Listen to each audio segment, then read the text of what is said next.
खबर आई कि तिरुपति बालाजी मंदिर में जो लड्डू का प्रसाद मिलता है, उस प्रसाद में बीफ टैलो, फिश ऑयल और लार्ड मिला हुआ था। बीफ टैलो दरअसल जानवर की चर्बी होती है जिसे धीमी आंच पर पकाया जाता है। पकाने के बाद सिर्फ फैट रह जाता है जो घी जैसा ही दिखता है। इसी तरह टैलो भी सुअर की चर्बी होती है, उसे भी पकाया जाता है और पकाने के बाद जो बच जाता है वो भी घी जैसा लगता है। अब आप फर्ज कीजिए कि इस चर्बी मिले घी से बने प्रसाद को देश भर के लाखों हिंदू भक्तों को खिलाया गया। मतलब जो हिंदू उस रेस्टोरेंट में खाना नहीं खाता जहां नॉनवेज बनता है, जो हिंदू नवरात्र में लहसुन प्याज तक नहीं खाते, कुछ तो पूरी जिंदगी में नहीं खाते, ऐसे आस्थावान हिंदुओं को प्रसाद में अगर गाय और सूअर की चर्बी मिलाकर खिला दी जाए तो इससे ज्यादा घिनौनी और घटिया हरकत और क्या हो सकती है। किसी ने जोमैटो से वेज खाना भी मंगवाया हो और उसमें नॉनवेज का एक पीस भी निकल आए तो पूरे सोशल मीडिया पर हंगामा मच जाता है। मगर देश के सबसे अमीर मंदिर के प्रसाद में जानवरों की चर्बी निकल आई और किसी के कान पर जूं तक नहीं रहेंगी। मैं दावे से कहता हूं कि जिन लोगों ने ऐसा किया है, अगर उनमें से किसी एक का भी बाल बांका हो जाए ना तो मुझे कह देना, किसी का कुछ नहीं होने वाला। इससे एक बार फिर से सवाल खड़ा होता है कि इस देश में हिंदुओं की आस्था की कोई कीमत है भी या नहीं। हिंदू मंदिर जा रहा है तो उसे चर्बी मिला प्रसाद खिलाया जा रहा है। वो शोभा यात्रा निकालता है तो जिहादियों की भीड़ उस पर पत्थर बरसा देती है। वो वैष्णो देवी जा रहा है तो उसकी बस पर गोलियां बरसाई जा रही है, उसे मार दिया जा रहा है। बड़ी बड़ी पार्टियों के नेता हिंदू धर्म को डेंगू और मलेरिया बुला रहे हैं। भगवान राम को काल्पनिक कैरेक्टर बताकर उनका अपमान कर रहे हैं। एक नेता राम मंदिर पर बुलडोजर चलाने की बात कर रहा है। हिंदू आज अपने सबसे बड़े त्योहार दिवाली पर पटाखे नहीं जला पा रहा है क्योंकि पटाखे जलाने से धुआं फैलता है और उन लोगों को कोई कुछ नहीं कहता, उनका कोई कुछ नहीं बिगाड़ पाता जो हर साल 35 मिलियन टन पराली जलाकर पूरे नॉर्थ इंडिया की सांसें उखाड़ देते हैं। इन सब के बावजूद कुछ जाहिलों को लगता है कि देश में हिंदू कट्टरता बढ़ रही है और बाकी सभी माइनॉरिटीज खतरे में। क्या बात है बेशर्मो, क्या बात है। आपको पूरी दुनिया में बेहयाई और मक्कारी की कहीं ऐसी कोई दूसरी मिसाल दिखे ना तो मेरे को जरूर बताना। फर्ज करिए रमजान के पाक महीने में सरकार ने इफ्तारी का कोई कार्यक्रम रखा, तब उस खाने में पोर्क निकल आए तो उस पर दूसरे समुदाय का क्या रिएक्शन होगा। जिस पार्टी या नेता ने वो प्रोग्राम रखा होगा उसकी क्या हालत होगी ये आप सोच भी नहीं सकते। मगर देश के सबसे बड़े मंदिरों में से एक में ये खुलेआम हो रहा है और किसी की सेहत पर कोई फर्क ही नहीं पड़ रहा है। उल्टा कुछ लोग शिकायत करने वालों का ही मजाक बना रहे हैं। हालत यह है कि इस मामले पर जब आंध्र प्रदेश के डिप्टी सीएम ने 11 दिन के प्रायश्चित पर जाने की घोषणा की तो एक्टर प्रकाश राज को उसमें नौटंकी नजर आई। प्रकाश राज ने ट्विटर पर लिखा है कि आप इस मामले को सेंसेशनल क्यों बनाना चाह रहे हैं। कम ऑन, मतलब स्टेट में इतनी बड़ी घटना हो गई, एक डिप्टी सीएम लोगों के सेंटिमेंट की रिस्पेक्ट करते हुए उनके साथ खड़ा होने की कोशिश कर रहा है और प्रकाश राज जैसों की चिंता ये है इस पर कि इस मामले के बहाने हिंदू फिर एक साथ ना आ जाए। क्या बात है। मतलब जब ऐसे ही लोग हमारे साथ हमारे अंदर रह रहे हैं तो फिर हमें किसी जाकिर नाइक की क्या जरूरत होगी। सच तो ये है बॉस कि पिछले एक साल में तिरुपति में भक्त लोग ये शिकायत कर रहे थे कि उन्हें लड्डू का जो प्रसाद मिल रहा है उसकी क्वालिटी खराब है।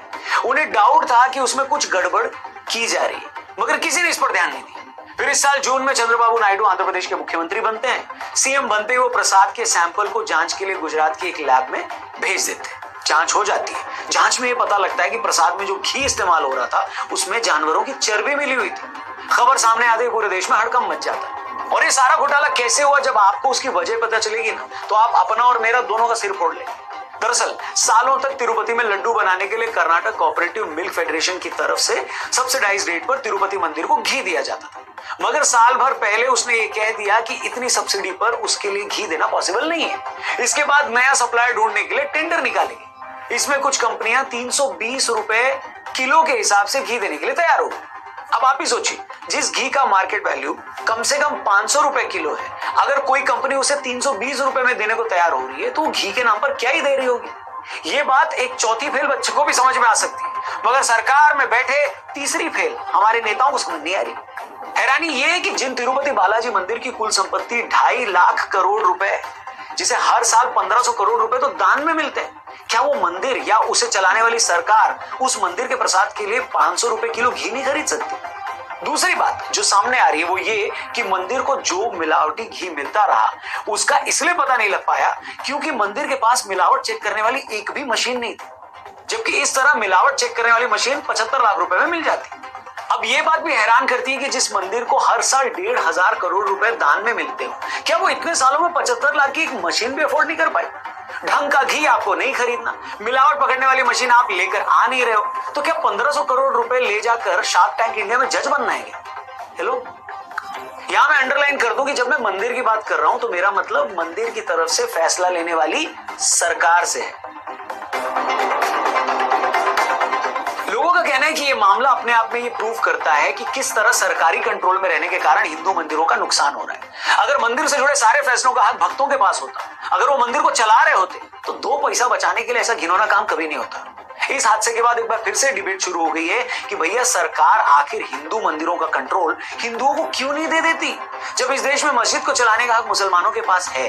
चर्च को मिले पैसे का क्या इस्तेमाल होगा ये ईसाई तय करेंगे।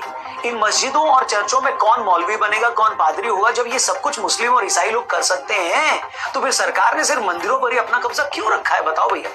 आखिर क्या वजह है कि सरकार मंदिरों को मिला सारा दान का पैसा खुद रख लेती है, जबकि संविधान के अनुच्छेद 25 और 26 के हिसाब से सरकार ऐसा नहीं कर सकती। मंदिरों पर सरकार का कब्जा है, इसीलिए मंदिरों से सर्विस टैक्स भी वसूला जाता है। कई मंदिरों से ऑडिट फीस और एडमिनिस्ट्रेटिव फीस के नाम पर 5 से 21% तक टैक्स भी लिया जाता है। किसी किसी मंदिर की आमदनी का तो सरकार 65 से 70% तक खुद हथिया लेती है। 1986-2005 के बीच तमिलनाडु में मंदिरों की हजारों एकड़ जमीन उनसे छीन ली गई। अब इन हजारों एकड़ जमीन पर अवैध कब्जे भी हो चुके। अभी तो आप जानते ही हैं कि अफगानिस्तान में तालिबान के कब्जे से किसी को छुड़ा लाना तो बहुत आसान है, मगर भारत में सरकारी जमीन पर एक बार कोई कब्जा हो जाए तो फिर उसे किसी का बाप भी नहीं छुड़वा सकता है? आज देश के सिर्फ 10 राज्यों में 1,10,000 हिंदू मंदिर सरकार के कंट्रोल में। तमिलनाडु जैसा स्टेट जहां की सरकार के बड़े लोग हिंदू धर्म को डेंगू और मलेरिया तक बोल चुके, उस तमिलनाडु सरकार के कंट्रोल में हिंदुओं के 36,000 से ज्यादा मंदिर और 56 मठ हैं। इसके अलावा तमिलनाडु में मंदिरों की 4,78,000 एकड़ जमीन भी सरकार के कंट्रोल में। केरल की वामपंथी सरकार जो धर्म को अफीम मानती है, उस वामपंथी सरकार के कंट्रोल में केरल के 3,058 मंदिर हैं। अब मंदिरों पर सरकार का कंट्रोल होने से होता यह है बॉस कि सरकार ही डिसाइड करती है कि मंदिरों से होने वाली इनकम का उसे करना क्या है। सरकार अपने हिसाब से उस पैसे को कहीं भी खर्च कर सकती है। लोगों का कहना है कि अगर इन मंदिरों से होने वाली आमदनी को हिंदू धर्म के प्रचार प्रसार में या उससे जुड़े विद्यालय बनाने में खर्च किया जाए, तभी तो धर्म का असली भला होगा। बताइए, एक फैक्ट ये भी है कि जहां चर्च और मस्जिद के लिए बने बोर्ड में कोई हिंदू शामिल नहीं हो सकता है, लेकिन मंदिर बोर्ड के मामले में ऐसा नहीं है। तारकेश्वर मंदिर के बोर्ड में एक मुस्लिम को भी शामिल किया गया, एक क्रिश्चियन को तिरुपति बोर्ड में भी रखा गया है। और सरकारें मंदिरों पर अपना कंट्रोल क्यों नहीं छोड़ना चाहती, इसे समझना भी कोई मुश्किल नहीं है दोस्त। सरकार को जिस जगह से भी पैसा आता दिखता है, जहां भी वो ताकत पावर देखती है, वहां कब्जा करना चाहती है। इसमें बड़े बड़े मंदिरों की आमदनी तो इतनी है कि वो अपने स्टेट की किसी भी इंडस्ट्री से ज्यादा कमाते हैं, इसलिए सरकार उन पर कंट्रोल कैसे छोड़ दे? बिल्कुल नहीं। मगर हैरानी यह है कि जो बीजेपी हिंदुओं की इतनी बात करती है, उसने भी पिछले 10 सालों में हिंदू मंदिरों को सरकारी कंट्रोल से निकालने के लिए ज्यादा कुछ नहीं किया है। लोग सवाल पूछते हैं कि अगर कांग्रेस पार्टी मंदिरों को सरकारी कंट्रोल में लाने के लिए 1959 में एक लेजिस्लेशन लाई थी, तो क्या बीजेपी सरकार संशोधन विधेयक लाकर इसे ओवरटर्न नहीं कर सकती क्या? बताइए। यहां तक कि सुप्रीम कोर्ट ने भी कई बार कहा है कि हिंदू मंदिरों पर सरकार के कब्जे की कोई जरूरत ही नहीं है और ऐसे कब्जे सरासर गलत है। सुप्रीम कोर्ट ने 2014 में तमिलनाडु के चिदम्बरम के नटराज मंदिर को सरकारी कंट्रोल से निकालने का ऑर्डर दिया था। इसके अलावा पुरी के जगन्नाथ मंदिर मामले में जस्टिस बोबड़े ने तो यहां तक कह दिया था कि मैं समझ ही नहीं पा रहा हूं कि सरकारी अफसरों को मंदिर को चलाने की जरूरत क्या है। उस वक्त कोर्ट ने तमिलनाडु का एग्जाम्पल देकर क्लियरली ये बोला था कि वहां के मंदिरों से देवी देवताओं की इतनी अनमोल मूर्तियां इसलिए चोरी हुई क्योंकि मंदिरों पर सरकार का कंट्रोल। अगर मंदिरों के एडमिनिस्ट्रेशन का राइट और उसका हक भक्तों के पास होता तो ऐसा कभी नहीं होता। ये बात किसी के भी समझ से परे है कि आखिर गवर्नमेंट का ये काम तो नहीं है ना भैया कि वो अपने सारे काम धाम छोड़कर ये बताने लगे कि किस बड़े मंदिर में कौन सा पंडित होगा, कितने बजे वहां पूजा होगी, किसको कितनी सैलरी मिलेगी। अरे भैया, धर्म का मामला है, धार्मिक लोगों को चलाने दो। अगर धर्म को राजनीति में नहीं घुसाना चाहिए तो राजनेताओं को भी धर्म में नहीं घुसना चाहिए। सिंपल। ये सच में यार कभी कभी समझ में नहीं आता कि पूरी दुनिया में हिंदुओं का इकलौता घर होने के बावजूद भारत में हिंदुओं की हालत अगर ये है तो फिर हम और किसी से क्या उम्मीद करेंगे। अब दुबई का शेख आकर तो हमारी मदद करेगा नहीं। हेलो, काशी से लेकर मथुरा तक जहां मंदिर होने के साफ सबूत मिले हैं वो हम वापस नहीं कर पा रहे हैं, अपने ले ही नहीं पा रहे हैं। हमारे मंदिरों पर सरकार का कब्जा है। रामनवमी से लेकर गणेश चतुर्थी तक एक एक धार्मिक शोभा यात्रा आप अपने ही देश में बिना पत्थरबाजी के नहीं निकाल सकते। आपके अपने ही नेता आपके धर्म को जातियों के नाम पर बांटने में लगातार लगे हुए हैं। आपके अपने ही नेता अपने ही धर्म को गालियां दे रहे हैं। आपको अपने ही मंदिरों में शुद्ध प्रसाद तक नहीं खाने को मिल रहा है। दूसरे धर्म के लोगों को अपने विचारों से प्रभावित करके उन्हें अपने साथ लाना तो दूर, आप तो अपनी बच्चियों को जिहादियों से भी नहीं बचा पा रहे। और इन सब के बावजूद नैरेटिव ये बनाया जा रहा है कि हिंदू तो पूरे भारत में घूम घूम कर हिंसा कर रहा है। अरे भाई, कुछ भी बोल लो, कुछ भी बोल लो चलेगा, हिंदुओं को हिंसक तो मत बनाओ, क्योंकि हिंदू तो बेचारा होने के अलावा कुछ है ही नहीं। और उसे किसी और ने नहीं, इस देश के सिस्टम ने बेचारा बना रखा है। जब से तिरुपति मंदिर के प्रसाद में चर्बी मिलने की बात सामने आई है ना दोस्तों, लोग इसका कंपैरिजन 1857 की क्रांति के टाइम अंग्रेजों की तरफ से कारतूसों में गाय और सुअर की चर्बी मिलाने से कर रहे हैं। जैसे उस वक्त उन्होंने कारतूस में गाय और सुअर की चर्बी मिलाकर लोगों को बंदूकों से दूर रखा था, आज के हमारे जयचंदों ने प्रसादों में चर्बी मिलाया है और देश के हिंदुओं को मंदिरों से दूर करना वो चाह रहे हैं। और अगर किसी को लगता है कि ये सब बात कोरी बकवास है तो उससे बड़ा मासूम और भोला कोई है ही नहीं।